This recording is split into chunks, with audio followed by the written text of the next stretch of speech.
Hope is in the air. The season of promise is once more upon our farmers in central Minnesota. It's a time of planning, preparation, and hard work.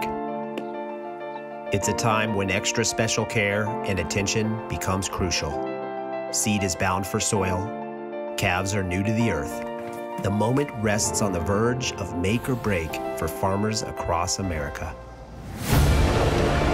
These intrepid stewards of land and beast take the risk year after year, not for fame or fortune. They do it out of necessity, to feed the fire within. For them, farming is embedded into their very being, a force of nature that thrives off spirit, knowledge, determination, and the willingness to dive in.